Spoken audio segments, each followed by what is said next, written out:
The Trump administration is levying new sanctions on Russia it hopes will force it to comply with the Cold Warera nuclear arms treaty it has violated by deploying a banned cruise missile, according to a senior administration official.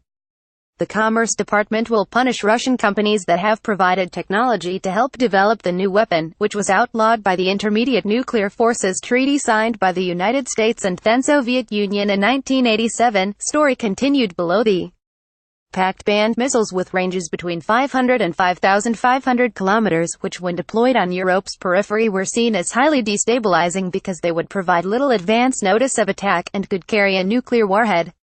The administration's decision, outlined to reporters on Friday, was made after a lengthy review undertaken by the National Security Council, the administration official said. The goal, the official said, is to signal to Russia that the Trump administration will take treaty violations seriously and to change the economic calculus of Putin's government. By signing up, you agree to receive email newsletters or alerts from Politico. You can unsubscribe at any time. The steps are being taken ahead of a meeting of the Special Verification Commission, the implementing body for the treaty, which the U.S.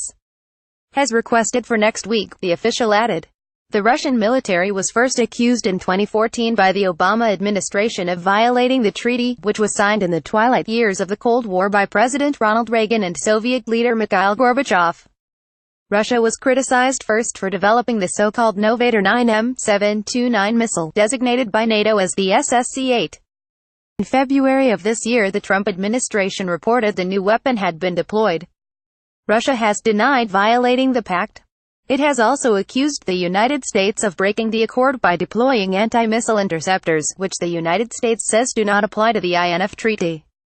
In addition to the new sanctions, the officials said the Defense Department will begin research and development on a new nuclear cruise missile, as is also called for in the recently approved defense policy bill.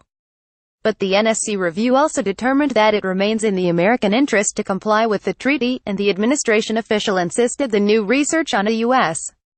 version of the missile would not violate the accord. The research will include evaluation of design options for a new ground-launched nuclear cruise missile, which is allowed under the INF treaty, the official said. The dual responses of sanctions and road are a middle ground short of abrogating the treaty, as some defense hawks in Congress have urged. We are not to cross any thresholds, the official said. Nonetheless, arms control advocates expressed concern about moving ahead with design studies for a new medium-range U.S. missile. The INF treaty does not prohibit research or development, but going down this road sets the stage for Washington to violate the agreement at some point, and it takes the focus off of Russia's INF violation, Daryl Kimball, executive director of the Arms Control Association, said in a statement. Rather than persuading Russia to return to compliance, this action is more likely to give Moscow an excuse to continue on its current course.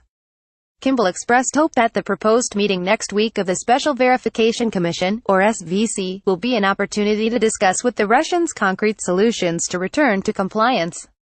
Both sides must recommit to resolve this issue and use the existing treaty compliance resolution mechanism, the SVC, to evaluate competing technical claims and ultimately to remove from deployment any INF systems in Russia that do not comply with the treaty, Kimball said.